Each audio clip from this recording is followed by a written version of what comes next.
Bueno, buenas tardes. Mi nombre es Sergio Gómez, soy el profesor de estructuras de datos y esta es la clase 6 que se llama listas e iteradores. Esta clase está dividida en dos partes, ¿sí? La primera parte es la clase 6 y la segunda parte es la clase 7. Vamos a cubrir en un día de clase la clase 6 y en otro día vamos a cubrir la clase 7. Bueno, hasta ahora la única forma que teníamos para representar secuencias eran los archivos en Pascal y los arreglos y vectores en HIPPO. Después vimos dos formas limitadas de secuencia, como eran la pila y la cola, que permitían solamente modificaciones en sus extremos. Entonces ahora vamos a presentar un tipo de dato que permite representar una secuencia y tiene operaciones de actualización en ubicaciones arbitrarias de la secuencia y además permite recorrerla. Entonces, una lista L es una secuencia de n elementos llamados x1, x2, xn. Vamos a representar a la lista L como la secuencia de elementos x1, x2 hasta xn entre corchetes, pensando en lenguajes de programación como Haskell o Prolog, en el cual las listas son tipos primitivos y permiten representar literales de las mismas en forma explícita en el lenguaje, que no es el caso de Java. Bueno, para implementar las listas vamos a utilizar en esta clase listas simplemente enlazadas y en la clase que viene listas doblemente enlazadas. Vamos a utilizar la posición de un nodo para referirnos a la ubicación de un elemento en la lista, a diferencia de lo que ocurría en HIPPO con un arreglo en el cual la posición de un nodo es un índice. Entonces, para representar posiciones vamos a tener un tipo de dato abstracto que se llama position, que tiene una única operación que es element, que consiste en retornar el elemento almacenado en esa posición. Entonces, si tenemos una lista conceptual con elementos x1, x2 hasta xn, p sub i es la posición del elemento xi con i moviéndose entre 1 y n. Este tipo de posición se llama posición directa. Entonces, gráficamente vamos a ver que a la hora de implementar la lista con nodos enlazados y posición directa, lo que vamos a tener es un objeto de tipo lista que va a conocer, igual que como lo hacían la pila y la cola, la cabeza de la lista de nodos enlazados, su tamaño, es decir, la cantidad de celdas utilizadas, y si esta lista es una lista de caracteres formada por los elementos A, B, C, D, E, las posiciones vendrían a ser la ubicación de cada uno de los elementos en la lista, que están aquí representadas por P1, P2, P3, P4 y P5. Entonces vamos a estudiar en forma conceptual cuáles son las operaciones del tipo de dato abstracto, position list, y vamos a empezar viendo cuáles son las operaciones de iteración o recorrido. Entonces vamos a enumerarlas aquí y después vamos a ver una por una cuál es su comportamiento. Entonces, la primera se llama first y retorna la posición del primer elemento de la lista y ocurre un error cuando la lista está vacía. Last retorna la última posición del elemento de la lista y ocurre un error cuando la lista está vacía. Dada una posición P, prep de P retorna la posición del elemento que precede al elemento de la posición P y hay un error cuando P es la primera posición de la lista, es decir, cuando P es first. Next retorna la posición del elemento que sigue al elemento en la posición P y hay un error cuando P es la última posición de la lista o lo que es lo mismo, P es igual a last.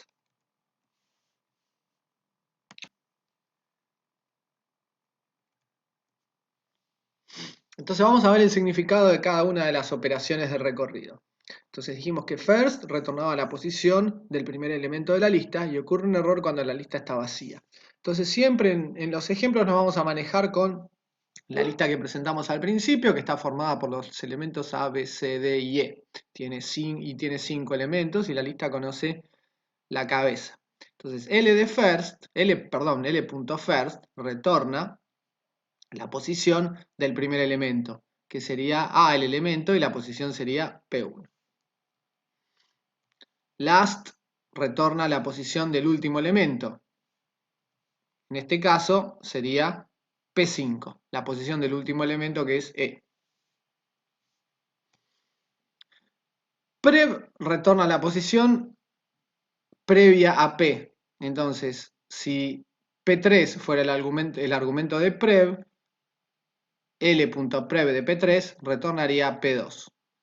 Como P1, que es la primera posición, no tiene previo, si uno invocara L.prev con P valiendo P1, se produciría un error que, por supuesto, a la hora de implementarlo estaría modelado con una excepción, como todos los errores, de la misma forma que vamos a modelar todos los errores en esta materia. La operación next retorna la posición siguiente a P. Y hay un error cuando P es la última posición. Entonces, si consideramos de vuelta P3, L.next de P3 retornaría P4, que es la siguiente posición a P3. Y si queremos ejecutar L.next con P5, tendríamos un error porque no hay una posición que siga a P5, ya que es la última de la lista. Entonces, una vez que sabemos manejar las posiciones y las operaciones de recorrido, estamos en condiciones de recorrer una lista que ya está cargada. Entonces, como la lista del ejemplo es una lista de caracteres, consideremos P como una variable de tipo posición de character e inicialicémosla con L.first, asumiendo que la lista no está vacía. Entonces acá vamos a escribir un algoritmo del estilo de lo que hace el libro.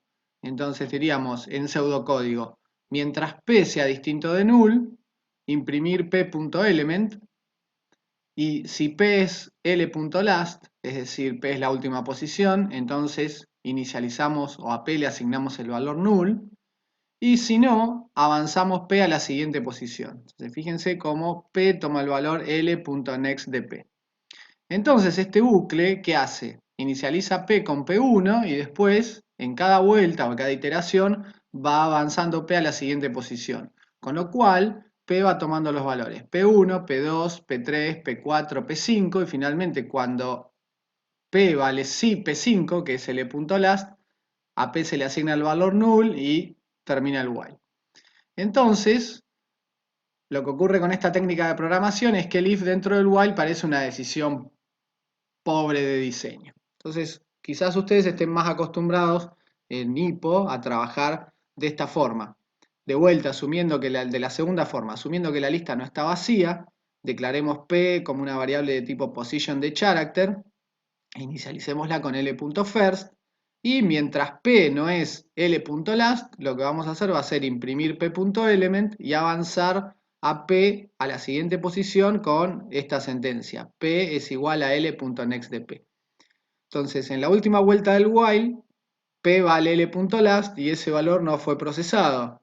Entonces, imprimiríamos fuera del bucle while L.last. Entonces, P va a tomar los valores P1, P2, P3, P4 y P5, pero si bien el while parece más elegante, tengo que factorizar la acción aplicar a P.element para usarla nuevamente fuera del while. Entonces, en el caso de una impresión, esto no parece tan grave, porque sería escribir una instrucción dos veces, pero cuando este bloque a ejecutar para cada elemento fuera complejo de programar, habría que hacer un método privado que factorizara la acción a ejecutar sobre cada elemento e invocarlo dos veces. Entonces, cada una de las dos soluciones tiene sus pros y sus contras.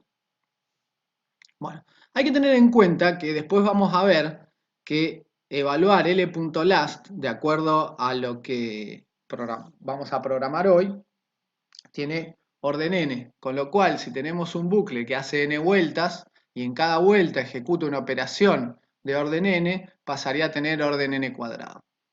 Después vamos a ver cómo hacer para hacer que este algoritmo tenga orden n. Sí, acá pasa exactamente lo mismo. Este while hace n vueltas con n el largo de la lista y en cada vuelta hay que calcular L.last. Entonces, tenemos n vueltas y en cada vuelta tenemos orden n, nos queda un algoritmo de orden n cuadrado. Entonces ahora acá en esta siguiente diapositiva mejoramos o optimizamos el algoritmo anterior para que tenga orden n. Entonces vamos a volver. ¿Cuál sería la optimización acá? Como L.last devuelve siempre lo mismo, en lugar de calcularlo en cada vuelta, se podría calcular fuera del while y almacenar su valor en una variable. Y acá ocurre exactamente lo mismo. Como L.last vale siempre lo mismo, en lugar de calcularlo en cada iteración del while, se podría calcular antes de ejecutar el while y almacenar su valor en una variable, que es el enfoque de la siguiente diapositiva. Bueno, entonces ahora vemos la modificación al algoritmo de la diapositiva 9 para hacer que los algoritmos sean equivalentes, pero vamos a bajar el orden de ejecución de orden n cuadrado a orden n.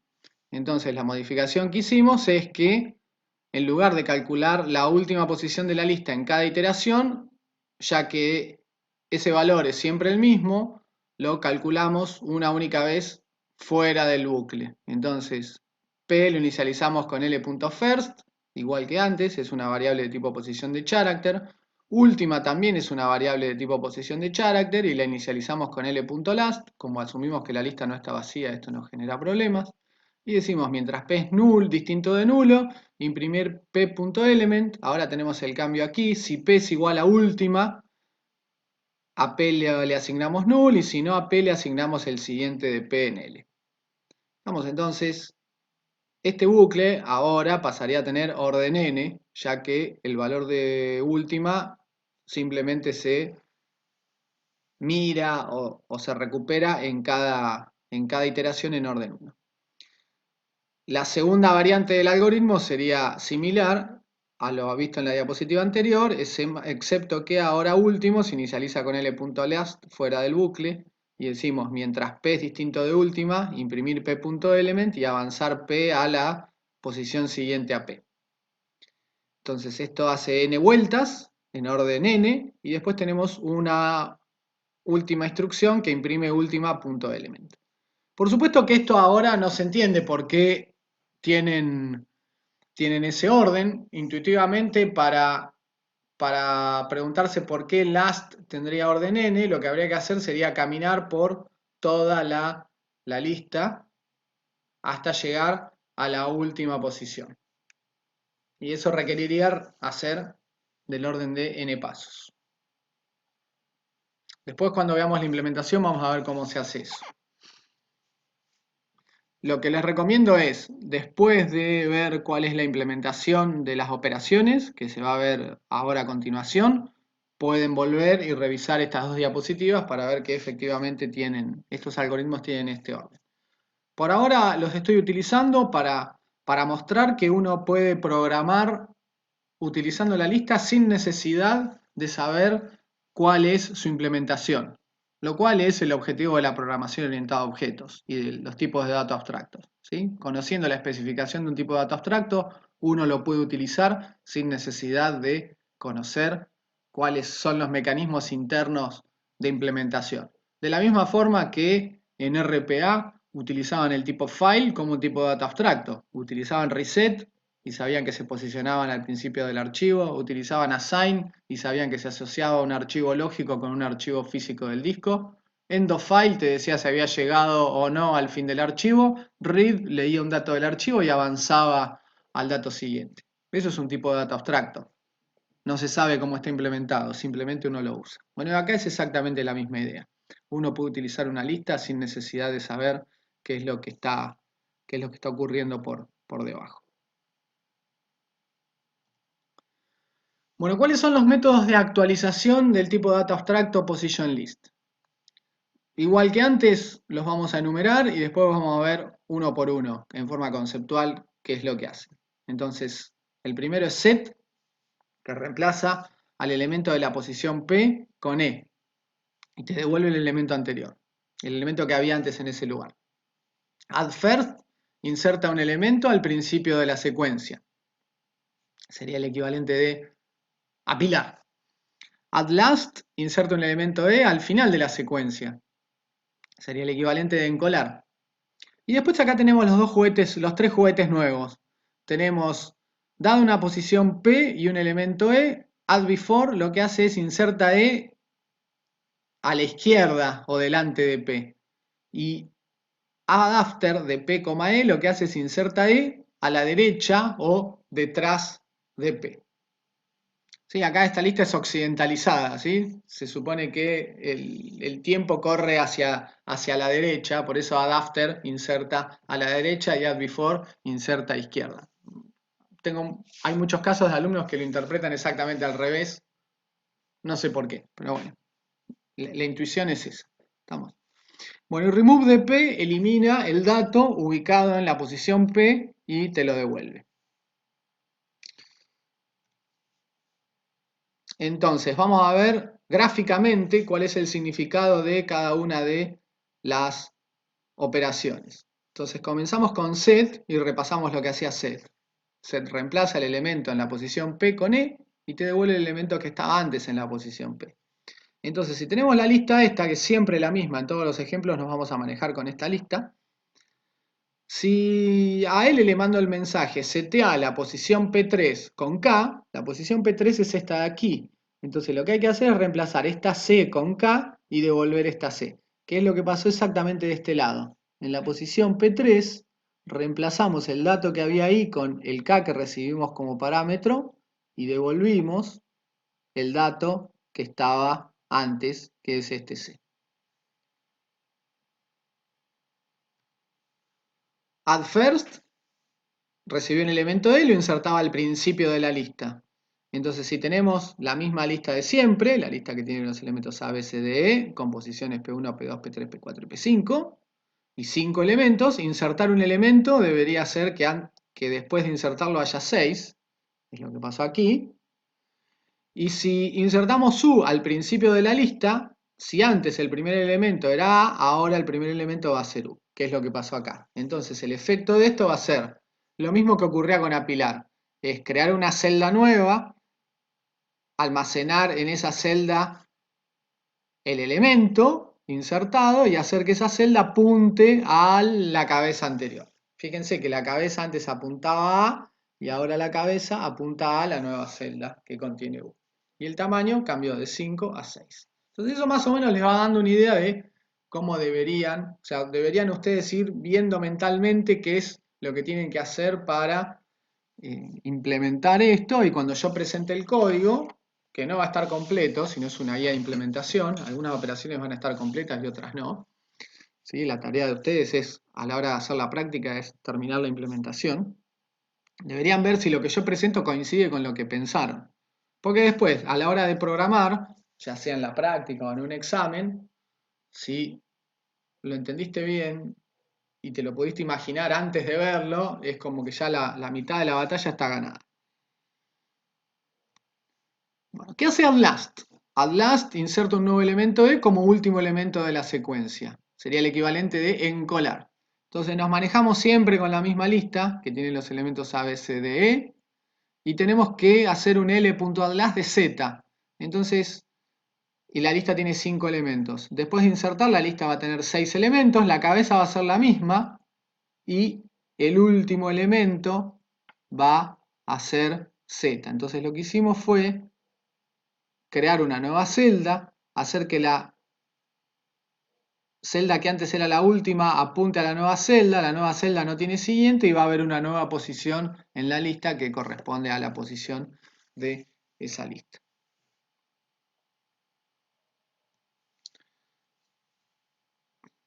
Add before. Entonces ahora vienen las operaciones nuevas, que son las que permiten modificaciones arbitrarias a los datos en el medio de la secuencia, es decir, insertar datos en el medio de la secuencia. Entonces, add before recibe una posición P y un dato E. Y lo que hace es inserta a E a la izquierda de P. Entonces, si recibimos P3 como posición y un dato R, lo que hay que hacer es, si la lista era A, B, C, D, E, formar una lista que sea A, B, R, C, D, E. O sea, a la izquierda de P3 debería haber una R. Y ahora, ese dato R pasa a ser el dato en la tercera posición. ¿Sí? ¿Qué es lo que pasó aquí? Entonces, la ventaja de usar nodos enlazados es que la lista no está acotada, o sea, puede crecer todo lo que uno quiera, igual que las pilas y colas implementadas con nodos enlazados, pero ahora vamos a tener la novedad que podemos insertar un dato delante de otro. Adapter recibe una posición P y un elemento E, y lo que hace es inserta E a la derecha de P. Entonces, si de vuelta nos manejamos con la lista original ABCDE y hacemos LAdapter de P3 y deberíamos, detrás de la posición P3, crear una nueva celda con el dato I y hacer que la celda P3 apunte a esa celda como siguiente y la celda nueva apunte a D como siguiente. Y ahora P4 sería la posición del cuarto elemento, que sería I, y el que antes era el cuarto elemento pasa a ser el quinto elemento, y así sucesivamente. Y la lista pasa de tener 5 elementos a tener 6, y la cabeza no cambia.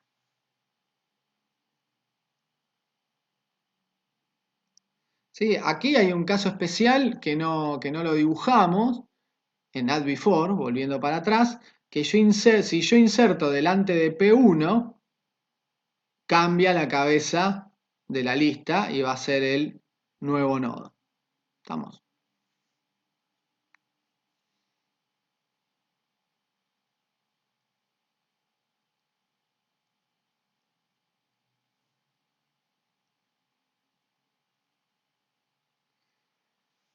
¿Cómo es remove? Remove elimina y retorna el elemento en la posición P, invalidando a la posición P. Entonces, si tenemos la lista de hoy, ABCDE, y queremos eliminar la posición P3, lo que vamos a hacer va a ser a L le mando el mensaje remove la posición P3. Entonces lo que va a ser desenganchar la celda que contiene C y hacer que B apunte a D como la siguiente celda, que es lo que pasa acá. La lista va a pasar de medir 5 a medir 4 y la celda que almacenaba antes a C la vamos a dejar flotando en el heap. ¿Estamos? Entonces, en lenguajes con recolector de basura como Java, la celda que contiene la C se deja flotando en el heap y en algún momento la reclama el recolector de basura. En otros lenguajes de programación, como C++, hay que liberar la celda por código. Y eso, cuando cursen organización de computadoras, que es la siguiente materia, lo van a tener que hacer. Otro punto a tener en cuenta a la hora de la implementación de esta operación es que la operación remove lo que hace es invalida la posición P3. Entonces, el problema es detectar si un usuario rehúsa esta posición. El problema es detectar cómo fue eliminada. Entonces, con los años hemos arribado a la convención de setear el elemento nulo y de esa forma, si alguien rehusara esta posición, podemos chequear si el elemento es nulo o no para saber si es una posición válida. A la hora de la implementación lo vamos a ver. Bueno, entonces, ¿cuáles son las situaciones de error relacionadas a una posición P? La primera es que P se anula. Nosotros no vamos a manejarnos con posiciones nulas dentro del tipo de dato abstracto. Después que P fue una posición eliminada previamente de la lista. Después que, en el caso 3, que P es una posición de una lista diferente. Después, otro caso de error, el 4, es que P sea la primera posición de la lista y queremos pedir el previo de P. El quinto caso de error es que P sea la última posición de la lista e invoquemos a la siguiente de P. Entonces, por cuestiones de eficiencia, al implementar el tipo de dato abstracto, position list, no vamos a validar 3 perdiendo un poco de robustez. Después vamos a discutir Bueno, está discutido más abajo. ¿Cómo sería el caso en que uno lo valida? Para validar que la posición pertenezca a la lista, lo que habría que hacer es recorrer toda la lista viendo si esa posición pertenece a la lista que recibe el mensaje. Esto tiene un problema, que tiene orden n, y vamos a tratar de no hacerlo por cuestiones de eficiencia. Nosotros los otros días, en la discusión que tenemos en el horario de discusión de la materia, vimos que podríamos utilizar la sentencia assert para evaluar una condición que se tiene que cumplir sobre la estructura de datos y que si la condición se cumplía, el programa seguía su ejecución normal, y si la condición fallaba, el programa terminaba con una excepción. Y que la ejecución de los asserts eran optativos. Entonces había un switch en el ambiente de ejecución donde uno podía elegir o no la ejecución de los asserts. Entonces de esa forma uno podría chequear la condición 3 mientras está haciendo debugging, y después de que hizo todos los debuggings y llegó a la conclusión de que uno sospecha que el programa no tiene más errores, podría dejar de chequear esas condiciones asumiendo que el programa funciona correctamente. Bueno, la segunda nota la discutimos en la diapositiva anterior, que es posible validar 2, es decir, que P sea una posición de un nodo eliminado previamente, seteando el rótulo del nodo en null al eliminar la posición. Bueno, todo esto lo vamos a ver de vuelta cuando veamos la implementación de la lista. Entonces, ¿cómo se implementa el tipo de dato abstracto? Position list. Se especifica mediante una interfaz, de la misma forma que hicimos con la pila, con la cola y con la colección genérica el primer día. Entonces vamos a tener una interfase que se llama position list y tiene como parámetro el tipo base de los elementos de la lista. Las operaciones que tiene son size, que aquí no las comentamos por cuestiones de espacio, pero deberían tener los comentarios Javadoc. Size, que devuelve la cantidad de elementos que tiene la lista en este momento, que es un entero. IsEmpty, que permite chequear si está vacía o no. First, que devuelve la primera posición, y hay un error cuando la lista está vacía. El error se caracteriza con una excepción que se llama empty list exception, o excepción de lista vacía. Last retorna la posición del último elemento, o sea que es de tipo position de E, y lanza una excepción de tipo list exception, de tipo empty list exception. Prev recibe una posición P y devuelve la posición del elemento previo, y hay dos errores posibles. Uno es que P sea una posición inválida, lo cual lo caracterizamos con la excepción invalid position exception, y otra es que nos hayamos caído de la lista, es decir, que P era el primer elemento. Entonces, en ese caso se lanzará una excepción que se llama Boundary Violation Exception, o excepción de violación de borde.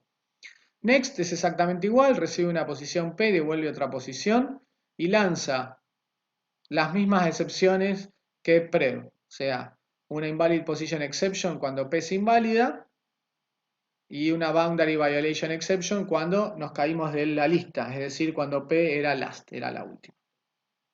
Add first recibe un elemento E y lo inserta al principio de la lista. Add last recibe un elemento E y lo inserta al final de la lista.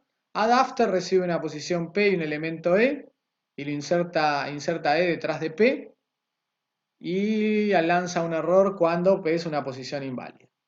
Add before lo mismo, recibe una posición P y un elemento E y lanza una excepción cuando P es inválida, y si está todo bien, inserta E detrás de la posición P. Remove recibe una posición P, delimina el elemento en la posición P y lo retorna, y lanza una excepción cuando P es una posición inválida. Y set recibe una posición P y un elemento E y cambia el elemento de la posición P por E y retorna el viejo, que es decir, que es de tipo E. Y hay un error cuando P es una posición inválida.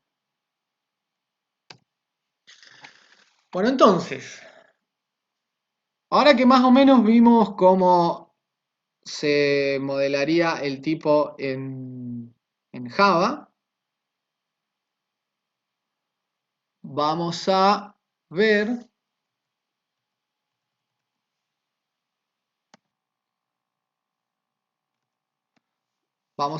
cómo utilizarla en algunos casos de estudio. Entonces, lo que vamos a hacer ahora va a ser cargar una lista de enteros con los valores 1, 2, 3, 4 y después la vamos a imprimir. Entonces, como L va a almacenar enteros, L va a ser una variable de tipo positionList de integer. Y vamos a asumir que tenemos implementada una clase lista simplemente enlazada que implementa la interfaz positionList, cosa que todavía no tenemos la menor idea de cómo se hace. Y sería una lista de enteros. Entonces vamos a agregar al final 1, después 2, después 3 y después 4 con la operación addLast. ¿Cómo hacemos para recorrer la lista? Necesitamos un try catch porque las operaciones pueden producir errores. Los errores posibles son invalid position exception, boundary violation exception y empty list exception. Lo que hacemos acá es tenemos un catch que captura 3 tipos de excepciones en un único catch. Y acá esto se lee como un O, el palito. El manejo de la excepción es imprimir la pila de registros de activación en el momento en que se produjo la excepción. Entonces, capturar varias excepciones en un único catch requiere nivel de compilación Java 1.8 y eso se setea en el ambiente de programación en Eclipse. El que no quiere usar esto escribe 3 catch y vive igual de tranquilo que el que lo usa. No es obligatorio usar esto. Yo lo uso acá simplemente porque ocupa menos lugar en la diapositiva. Entonces, P es una posición de integer, le inicializamos con L.first. Esta es la operación que puede lanzar una empty list exception, de ahí que necesitamos capturar esa excepción ahí. A última le inicializamos con L.last, también puede lanzar una empty list exception. Y ahora decimos, mientras P no es nulo, imprimimos elemento seguido de o concatenado con P.element. Entonces recuerden que las posiciones tienen un único método que es la función element que retorna el elemento en la posición. Y después avanzamos a la siguiente posición. Entonces si P es distinta de la última, a P la reinicializamos con L.next de P. Y si no, a P le seteamos nulo. Entonces de esta forma cargamos la lista con los elementos 1, 2, 3 y 4 y después la imprimimos. ¿Cómo hacemos para buscar un elemento en una lista?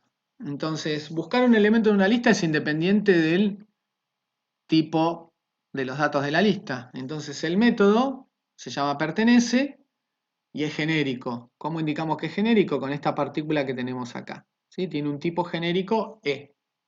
Entonces, la operación se llama pertenece, devuelve un booleano que es verdadero cuando encontramos el elemento y falso cuando no. Recibe dos parámetros, L, que es una position list de elementos de tipo E, y elem, que es un elemento de tipo E. Y lo que hace es buscar elem dentro de L. Entonces, acá hay varias cosas nuevas.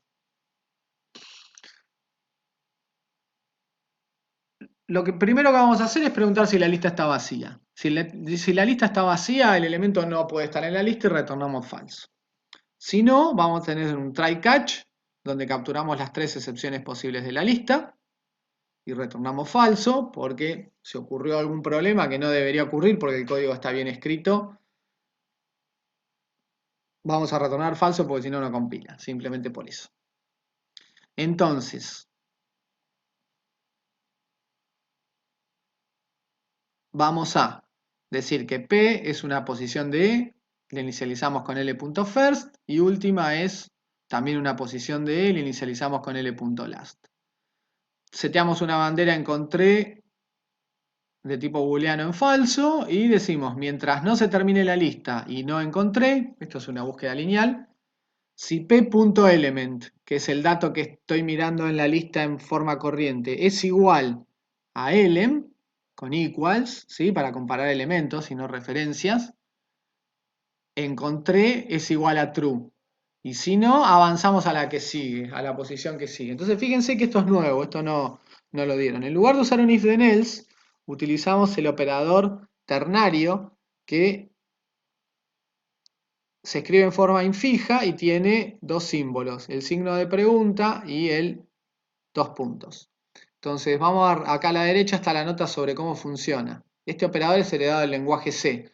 Entonces, la operación es A, símbolo de pregunta, B, dos puntos C. Lo que hace esto es evalúa la condición A. Si A dio verdadero, devuelve B. Y si A devuelve falso, devuelve C. Entonces esto es como una función en línea. Los que saben planilla de cálculo en la escuela es equivalente al operador SI de Excel, de planilla de cálculo. Entonces, ¿qué es lo que hace esto? Esto pregunta, si P es distinto de última, y esto vale verdadero, devuelve L.next de P. Y si P es distinto de última, devuelve null. Y cualquiera de estos dos valores, o sea el que corresponda, se va a asignar en P. Entonces a la salida de este bucle, o bien encontré salió en verdadero, porque encontramos el elemento en algún lugar de la lista, retornamos verdadero, o bien P sale en nulo, y encontré está en falso y retornamos falso.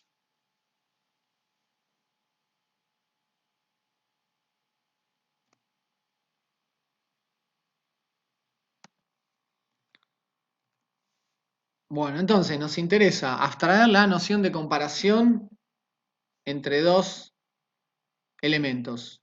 Entonces, si tenemos una variable A de un tipo que implementa la interfaz Java LAN comparable, esa variable va a ser de un tipo que tiene, o de una clase que tiene implementado el método compareTo, que abstrae la comparación con otro elemento B que recibe como parámetro.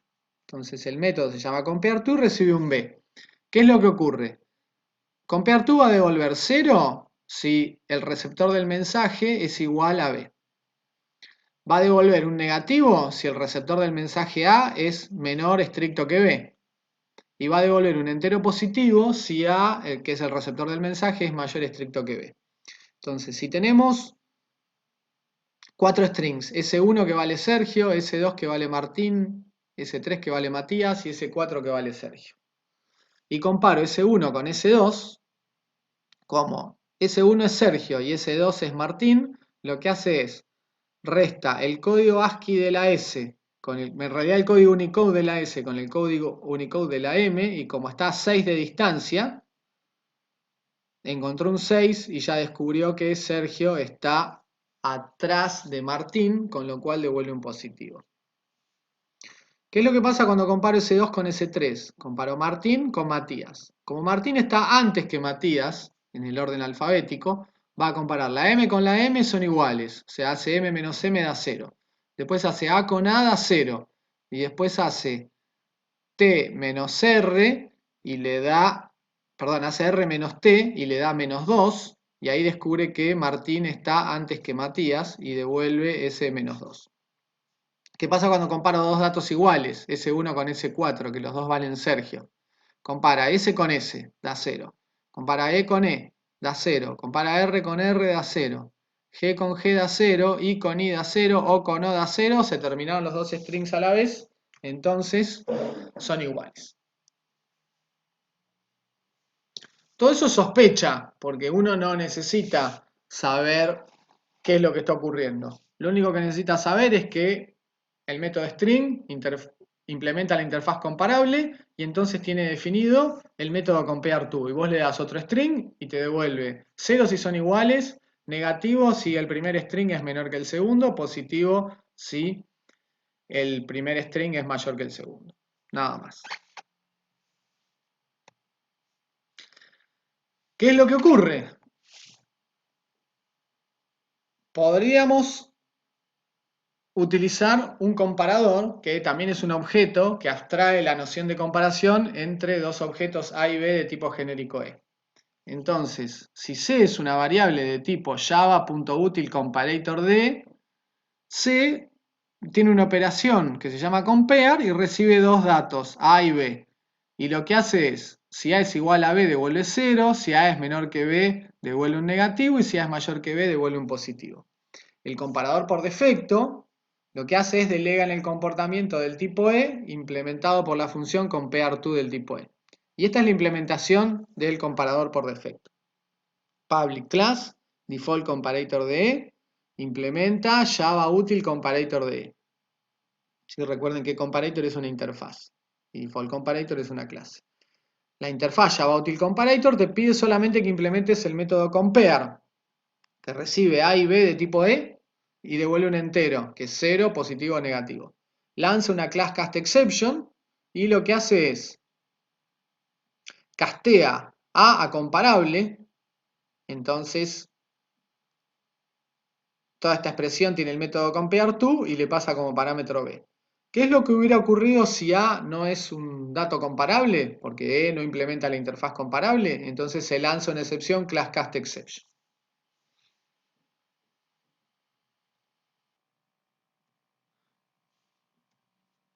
Bueno, entonces vamos a ver el uso de los comparadores por defecto. Entonces, si tengo una variable comp de tipo comparator de entero y le asigno un objeto de tipo comparador por defecto de entero, podemos mandarle el mensaje al comparador que compare 5 con 8. Como 5 es menor que 8, devuelve un negativo. En este caso devuelve -1. Cuando le digo al comparador que compare 5 con 5, devuelve 0 porque son iguales. Y cuando le digo que compare 7 con 2, devuelve 1 porque 7 es mayor que 2. Acá la especificación de Java te dice que te va a devolver un negativo, 0 o positivo. Con los años he visto, pasando de Java 1.5, 1.6, 1.7, 1.8, etc., que hay veces que devuelve, por ejemplo, 8 menos 5 y devuelve 3. 5 menos 8, perdón, y devuelve -3. Acá devuelve 5 menos 5 y devuelve 0 porque son iguales, y acá devuelve 7 menos 2, que es 5 y que es un positivo. En el último Java, que es el que tengo instalado, está devolviendo -1, 0 y 1. Con strings la cosa es más uniforme. Si tengo un comparador de strings y le asigno un comparador por defecto de string y comparo AAD con AAK, lo que hace es A menos A0, A menos A0, D menos K menos 7, porque de D a K tengo 7 letras, entonces devuelve -7 y descubrió que AAD es menor que AAK. Con ABA y ABA devuelve 0, porque hace A menos A0, B menos B0, B menos B0, A menos A0, y como los dos strings se terminaban al mismo tiempo y eran siempre iguales, devuelve 0. En el caso de comparar casa y...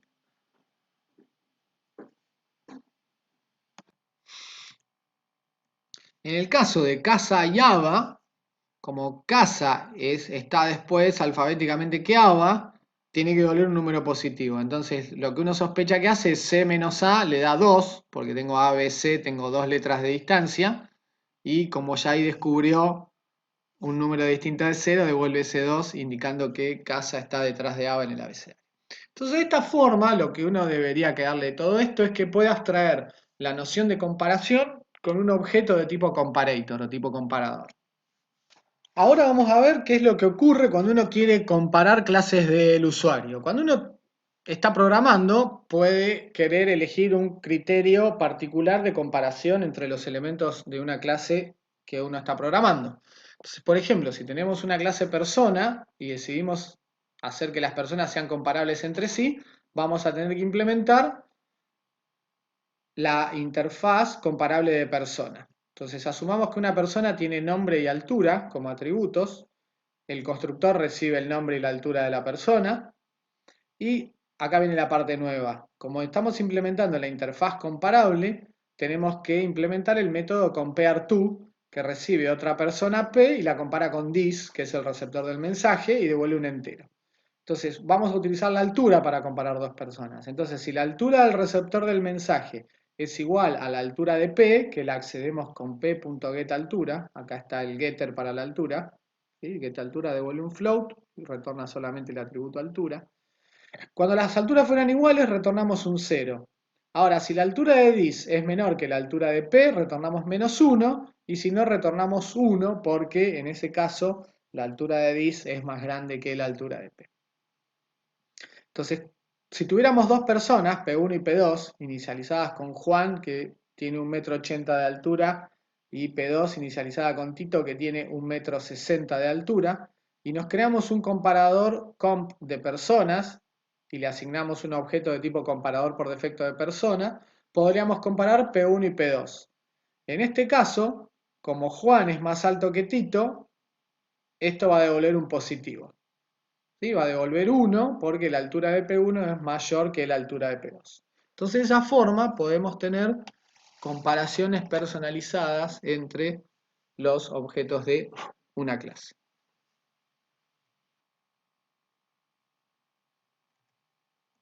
Bueno, teniendo el comparador por defecto de elementos de cualquier tipo que implemente la interfaz comparable, estamos en posición de escribir un método que sirve para insertar en una forma ordenada en una lista de cualquier cosa. Entonces, dada una lista L, insertar ítem en forma ordenada ascendente es el problema. Entonces el método se va a llamar insertar ordenado, es genérico porque permite trabajar con cualquier tipo E y vamos a recibir una lista L de tipo position list de E y un ítem de tipo E y vamos a insertar ítem en L en forma ordenada.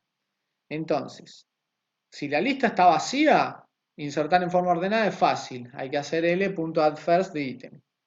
Insertamos a ítem al principio de la lista. Ahora bien, si no, hay que buscar el lugar de la lista en el cual va el nuevo elemento. ¿Cómo hago? Tengo que ir recorriendo la lista hasta que me pase de la ubicación donde debería estar y ahí lo tengo que insertar. Entonces, pedimos P la primera posición para ir recorriendo la lista. Última es la última posición de la lista. Sabemos que estas dos se pueden calcular porque la lista no está vacía, sin embargo hay que capturar la excepción de todas maneras. Entonces, vamos a tener una bandera que nos va a decir si encontramos la ubicación donde va el elemento. Entonces, mientras no se terminó la lista y no encontré la posición, acá viene la parte nueva, comparo el ítem que quiero insertar con el elemento corriente, que es p.element, y eso me da un valor. Si C llega a ser mayor o igual que 0, lo que tengo que hacer es avanzar a la siguiente posición. Entonces, si P es distinto de última, avanzo a la siguiente de P, y si no, seteo a P en nulo. Y si no, quiere decir que encontré la posición del elemento buscado. Cuando salgo del while puede ser por uno de dos motivos. O bien P es nulo, o bien encontré la posición. Si encontré la posición, lo inserto delante de la posición que encontré. Y si no, lo tengo que insertar detrás de la última. Acá se podría hacer L.addLast de ítem, pero esto es más eficiente. Pues vamos a ver cuando lo implementemos. Este método tiene orden n, por motivos que todavía no podemos determinar porque no vimos la implementación. Entonces, ¿qué es lo que pasa cuando consideramos esta lista, por ejemplo, A, B, C, M, O, y queremos insertar en forma ordenada a G? G tiene que ir acá entre la C y la M. Entonces, yo me doy cuenta que tengo que insertar a G delante de o detrás de la C cuando recién llegué a M y me doy cuenta que me pasé. Y esta es la condición que tengo acá. Cuando comparo ítem con el elemento, que es una G, con el elemento que es una M, como la G es menor que la M, esta expresión de acá da falso, porque C es negativo, y ahí salimos del while. En cambio, cuando tengo que insertar una R, bueno, salgo del while, y lo que hago es inserto. P sale con el valor P4, entonces inserto al ítem que es una G delante de P4, con lo cual queda insertado entre la C y la M y queda ordenada. En cambio, cuando tengo que insertar una R, P va a salir con nulo. ¿Por qué? Porque siempre la comparación da positiva. Porque comparo la A con la R, perdón, comparo la R con la A, comparo la R con la B, comparo la R con la C, comparo la R con la M, comparo la R con la O, y siempre como R es mayor que todos los elementos de la lista, la comparación da positiva y cuando salgo P vale nulo y quiere decir que llegué al final de la lista. Entonces en ese caso hay que insertar detrás de última, que sería P5, y R termina insertado acá atrás.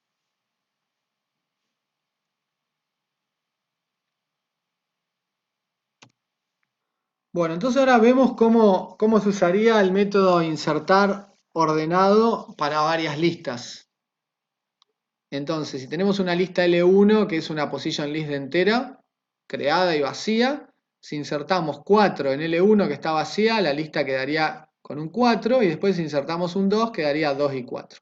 Ahora, el mismo método, insertar ordenado en el mismo programa, sirve para, por ejemplo, tener una lista L2 que es una lista de strings. Entonces podríamos insertar Tito en L2, con lo cual L2 quedaría así, con un único elemento que es Tito, y después podríamos insertar Juan en forma ordenada y L2 quedaría como con el valor Juan seguido de Tito. ¿Qué es lo que pasa si L3 ahora es una lista de personas? Podemos insertar Juan que mide 1,80 y Tito que mide 1,60 en forma ordenada y ahora como el comparador de personas ordena por altura, al insertar la persona 1 en L3 quedaría Juan de 1,80 m, pero al insertar la persona 2 quedaría Tito primero que mide 1,60 y después quedaría Juan que medía 1,80.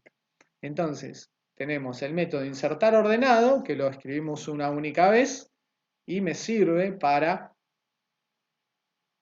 insertar en listas ordenadas de cualquier tipo base que implemente la operación con pegar tú.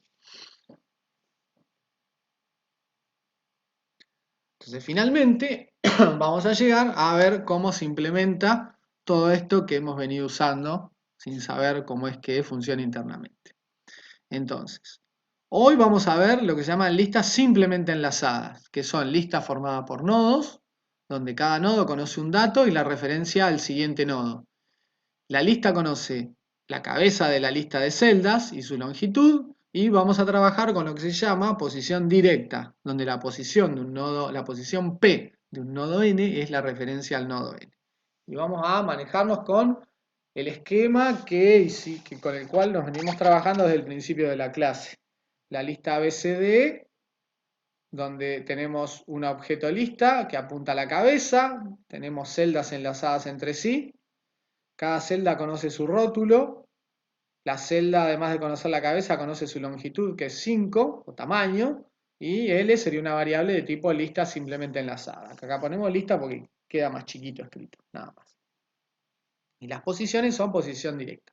P1 es la posición del primer elemento, P2 la del segundo, P3 la del tercero y así sucesivamente.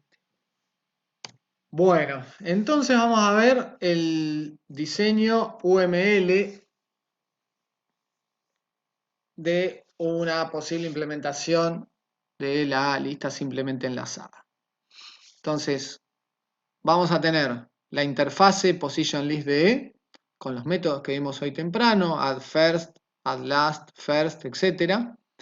Esa interfase es implementada por una clase que se llama lista simplemente enlazada de E y que tiene la cabeza que es un nodo de E y el tamaño que es un entero y ambos atributos son protegidos. Y después vamos a tener una interfase que se llama positionDE que tiene un método público que se llama element y devuelve el dato E que está en esa posición y es implementada por una clase que se llama nodo.de que tiene dos campos privados, elemento que es de tipo E y siguiente que es un nodo de E. ¿Cómo sería la clase nodo? La clase nodo implementa position, tiene position de, tiene dos campos, elemento que es un E y siguiente que es un nodo de E y ambos son privados y el código, los constructores, los setters y los getters son exactamente iguales a la clase nodo de pilas y colas enlazadas, pero ahora tenemos un método más que se llama element y devuelve un E y retorna el campo elemento de ese nodo.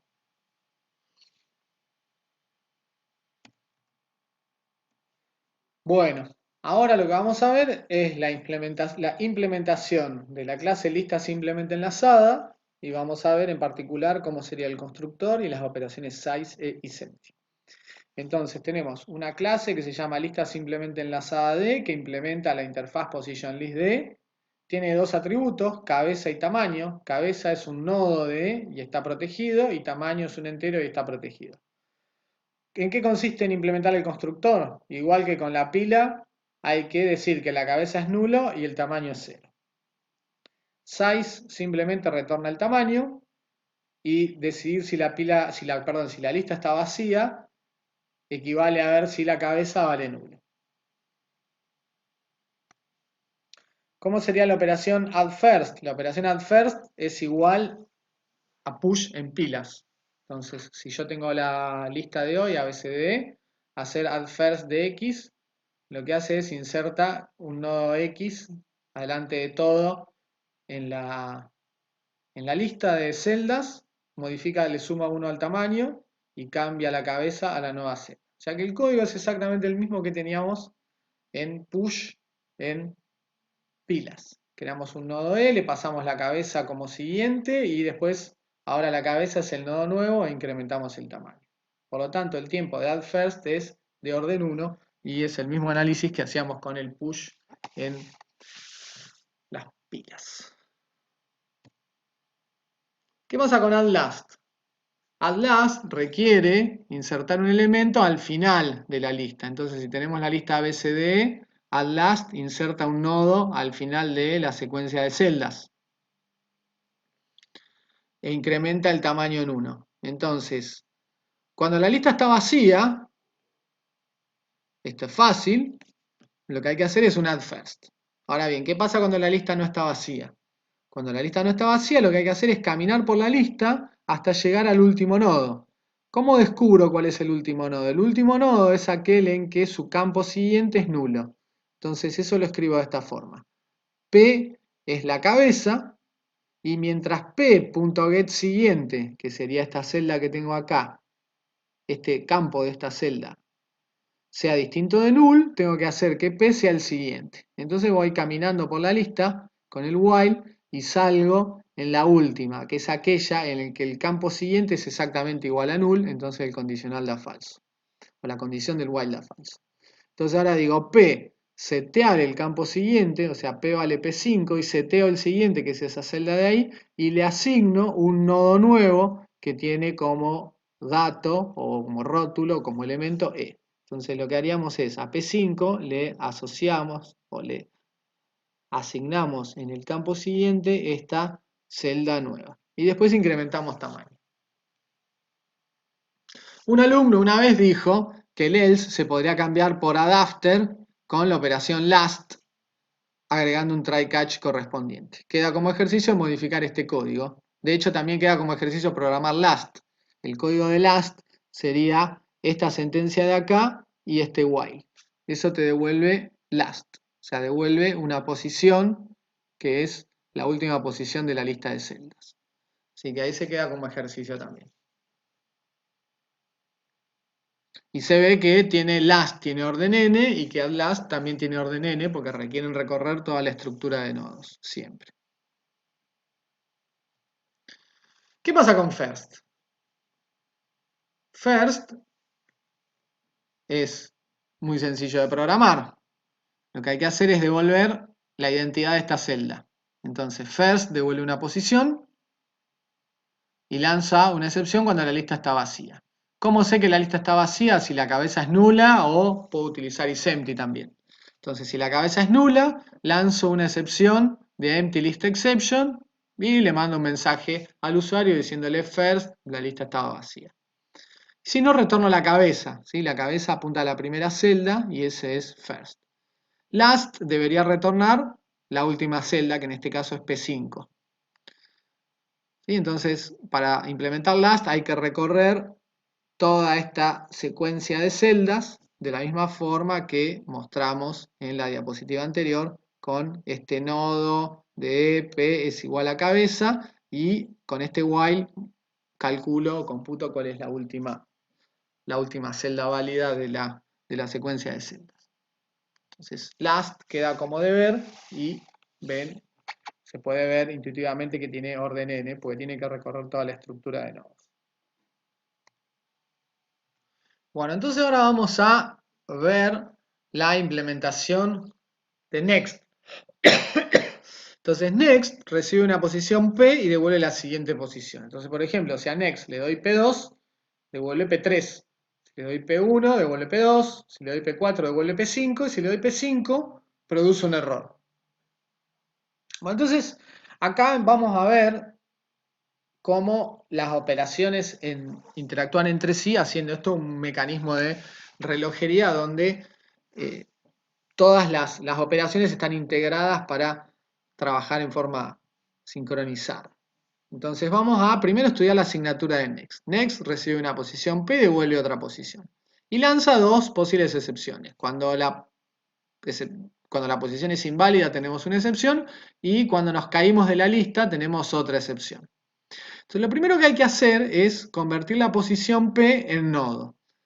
¿Por qué ocurre eso? Porque la posición tiene un único método que es el elemento. Entonces si yo tengo una variable de tipo P, no puedo recuperar el campo siguiente. Entonces si yo recibo por ejemplo la posición P2, solamente puedo recuperar el B, pero a mí me interesa recuperar el valor de este campo que tengo acá, que es el que me permite saltar a la celda P3. Entonces, eso podría ser simplemente un downcast, un casting para abajo en la jerarquía de herencia, o sea, de posición a nodo. Pero sin embargo hay que hacer otros chequeos. Entonces, vamos a estudiar el método privado checkPosition, que recibe una posición P y devuelve un nodo y lanza una excepción de posición inválida. Entonces, el objetivo de check, además de hacer el casting, es detectar si la posición es inválida. Entonces, ¿en qué casos la posición es inválida? La posición es inválida cuando P es nulo. Entonces, si P es nulo, decimos throw new invalid position exception porque la posición era nula. Ahora bien, si la posición fue eliminada previamente, habíamos quedado que cuando hagamos remove vamos a setear el elemento de la posición en nulo. Entonces, si la posición, el elemento de la posición es nulo, lanzo una excepción diciendo que la posición fue eliminada previamente. Ahora bien, si ninguna de esos dos casos se dio, la posición asumo que es buena y la casteo a nodo. Cuando la casteo a nodo, podría pasar otra cosa. Podría pasar que tengamos una posición de otro tipo de dato abstracto. Entonces, en ese caso vamos a tener una class cast exception. Y ahí vamos a decir que P no es un nodo de la lista. Entonces, ¿qué es lo que ocurre acá? Vamos a lanzar una excepción de invalid position exception. Entonces tenemos tres casos en el cual podemos lanzar una excepción de invalid position exception. Entonces fíjense que check position no tiene un catch para las invalid position exception. Entonces, ¿qué es lo que está ocurriendo? Las está propagando. Se las propaga quien a Next. Pero Next tampoco tiene un catch para las invalid position exception. Entonces, si check position generó o terminó con error con una invalid position exception, el control sale directamente de Next y se propaga una invalid position exception. ¿Cuál es el otro caso que podemos chequear? Es que P en realidad era P5, o sea, la última posición, y cuando quiero pedir el siguiente no existe. Entonces, ¿cómo hago para detectarlo? Cuando miro este nodo y veo que el campo siguiente es un null, quiere decir que me estoy cayendo de la lista. Entonces, eso lo detecto de esta forma. Si n.getSiguiente es null, entonces lanzo una excepción de violación de borde y le aviso al usuario que next pidió el siguiente de último. Si anduvo siempre todo bien y no pasé por ningún error, entonces simplemente devuelvo n.getSiguiente. Entonces, por ejemplo, si había recibido P2, lo casteo a nodo y devuelvo el campo siguiente del nodo P2, que sería la identidad del nodo C, que sería P3. Entonces, ¿cómo sería add-after?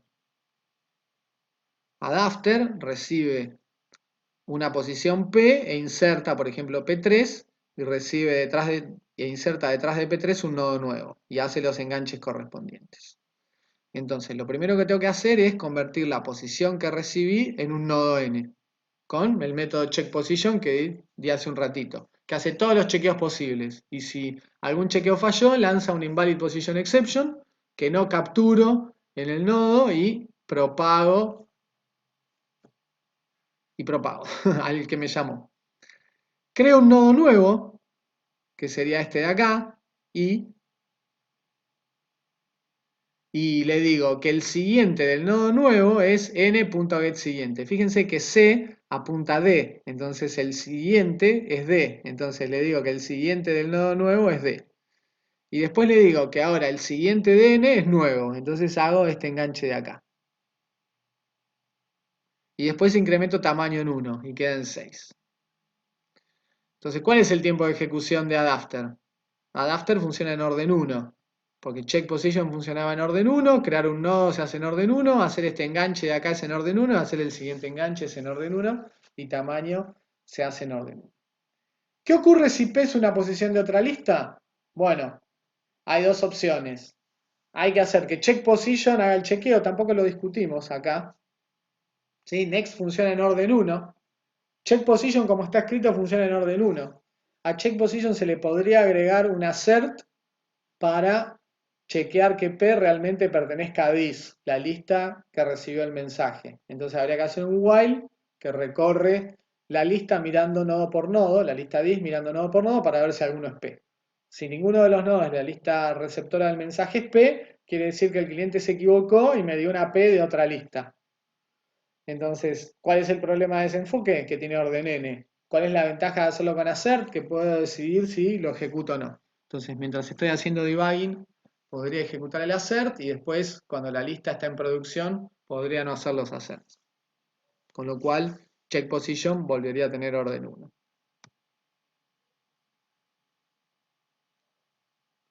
Entonces, en adapter, ¿qué ocurre con el tiempo de ejecución si testeo si P es una posición válida de la lista receptora? Lo mismo que en la operación anterior. La operación adapter pasa a tener orden n.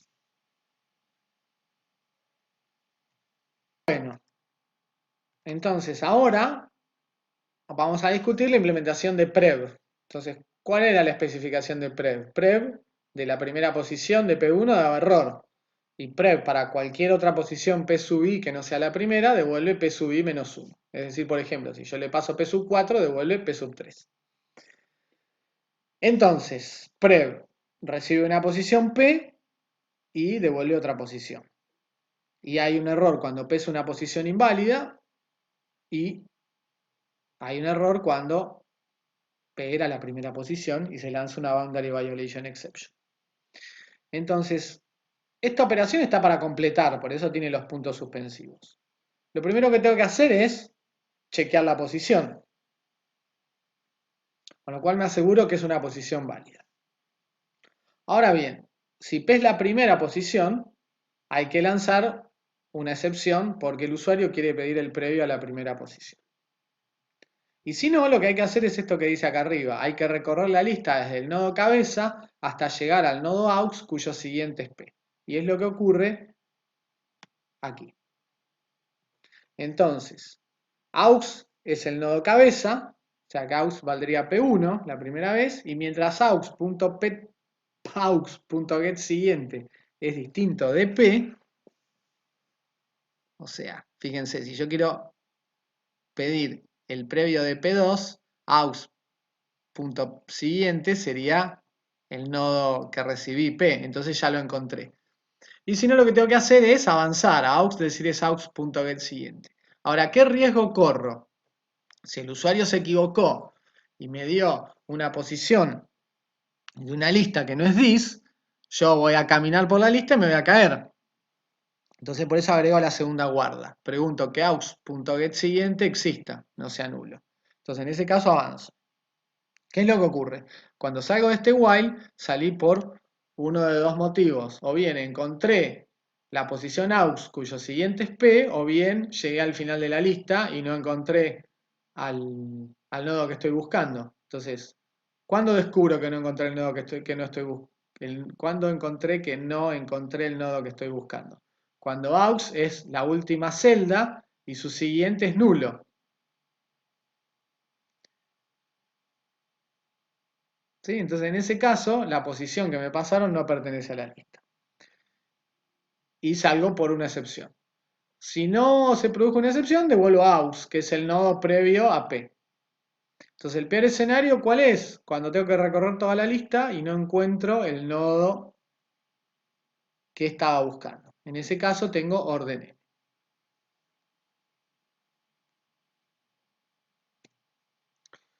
¿Cómo sería add before? Entonces, add before, teniendo prev, es muy sencilla.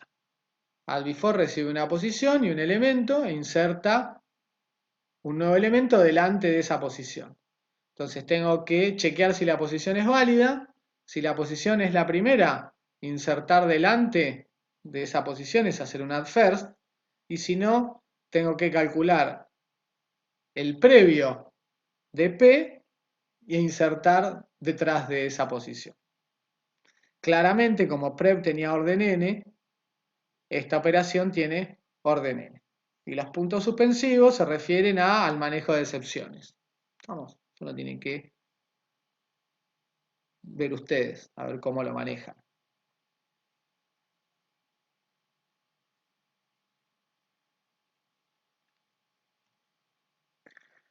¿Cómo sería remove?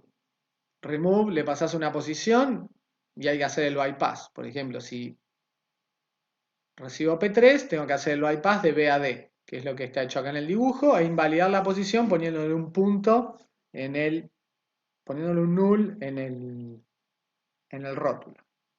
Entonces, hago un check position para convertir la posición en nodo, de tal forma de tener acceso a los atributos. Entonces, si P era la primera posición de la lista, o sea, era A, lo que hay que hacer es decir que ahora la cabeza es el siguiente nodo. Fíjense, si P era la primera posición, ahora la cabeza tiene que pasar a apuntar a B. Entonces, cabeza es n.getSiguiente, que sería B. Si no, lo que hay que hacer es, por ejemplo, imagínense que yo quería borrar C, que es P3. Tengo que calcular el previo, que es B. Se calcula el previo. Como el previo es una posición, le hago un check position para convertirlo en nodo. Y le digo set siguiente, y ahí hago el bypass. El siguiente del previo, le digo que es el siguiente del nodo n que quiero borrar. Y decremento el tamaño en 1. Y después lo que tengo que hacer es guardarme el elemento que quiero que borré para devolverlo y setear los dos campos de la celda eliminada en null para poder detectar que es una posición inválida si alguien la quiere volver a reusar. Entonces, ¿cuál es el cuello de botella acá? Prev, que tiene orden n, porque el resto de las operaciones tienen orden 1. Entonces eso hace que remove tenga orden n. Entonces vemos que todas las operaciones tienen orden 1, excepto todas las que necesitan calcular el previo, que serían prev, add before y remove. En la siguiente clase vamos a ver implementaciones que resuelven el problema haciendo que esas tres operaciones que no nos gusta el tiempo que tienen pasen a tener orden 1. Lo que me gustaría discutir como último tema de hoy es el problema de la seguridad de la lista. Cuando la clase nodo es pública, es posible que el cliente te hackee la lista. Es decir, viole el principio de abstracción de datos, que dice que el cliente no puede acceder al estado interno de las clases que utiliza. Entonces, ¿cómo hago para hackear la lista? Si yo tengo una lista de strings, L, y le pido la primera posición con L.first y la guardo en una posición de string, y el cliente de alguna manera se enteró que hay una clase nodo, que es pública, podría castear P a nodo, y en ese caso asignar a P en una variable n de tipo nodo. Cuando el cliente tiene una variable de tipo nodo, perdí, porque tiene acceso a los dos campos del nodo. Tiene acceso al elemento y además tiene acceso al campo siguiente. Y una vez que tiene acceso al campo siguiente, puede hacer lo que quiere, porque recupera el siguiente nodo y recupera el otro y puede enganchar un nodo con el nodo que quiera. ¿Sí? Por ejemplo, así, hacer n.setSiguiente con el nodo de otra lista. Entonces me quedan las listas todas enredadas. Entonces yo no quiero que eso ocurra. Y esto está mal hacer esto, porque viola el principio de abstracción de datos. Las listas deben ser utilizadas solamente a través de sus operaciones. Entonces, para resolver esto, lo que se puede hacer es lo que se discute en la siguiente diapositiva. Se puede hacer la clase nodo privada y anidada dentro de la clase lista simplemente enlazada. Entonces, fíjense el código. Tengo public class, lista simplemente enlazada de, implementa position list de, tiene un nodo cabeza y el resto de los atributos que no me interesan, y adentro tengo anidada la clase nodo como privada, que implementa position de y su código fuente es exactamente igual que antes. Ahora el cliente no puede castear a nodo si tiene una posición. ¿Por qué no puede? Porque el identificador nodo está fuera de su espacio de nombres o de su ambiente de referencia. ¿Estamos? No lo puede referenciar. Entonces, si no puede referenciar el identificador nodo, no puede castear a nodo. Entonces no puede hackear la lista. Bueno, ¿qué dimos hoy? Dimos las listas posicionales con el ADT Position y el ADT Position List. Dimos los comparadores para abstraer las operaciones menor, mayor e igual. Para lo cual vimos la interfaz comparable que tiene un método compareTo que me permite recibir otro objeto y compararlo y devolver un entero. Negativo si dice es menor que otro. 0 si dice es igual a otro. Y mayor que 0 si dice es mayor que otro. Tengo la interfaz comparator que me permite recibir dos objetos A y B con el método compare. Y si A es igual a B devuelve 0. Si A es menor que B devuelve negativo. Si A es mayor que B devuelve positivo. Vimos como aplicación insertar en una lista en forma ordenada. Y vimos la primera implementación del tipo de dato abstracto Position List, donde la lista es una secuencia de nodos, la lista conoce al primer nodo y su longitud, cada nodo conoce su elemento, rótulo y al nodo siguiente. Vimos que la mayoría de las operaciones tienen orden 1, excepto add last, prev, add before y remove, que tienen orden n. Entonces, en la clase que viene vamos a ver la implementación con lista simplemente enlazada, con enlace al primer y último nodo, como era la estructura de datos de la cola enlazada, lo cual va a hacer que addLast tenga orden 1. Vamos a ver las listas circulares, en la cual la última celda conoce a la primera celda, entonces next de la última me lleva a la primera. Y después vamos a tener la implementación del TDA con lista doblemente enlazada, con celdas centinelas al principio y al final, para que además prev y add before tengan orden 1. Y remove también, me olvidé de anotarlo. Y después vamos a ver los iteradores para recorrer la lista en alto nivel. Bueno, ¿de dónde leer esto? Del capítulo 6 del libro. Hasta la próxima, gente.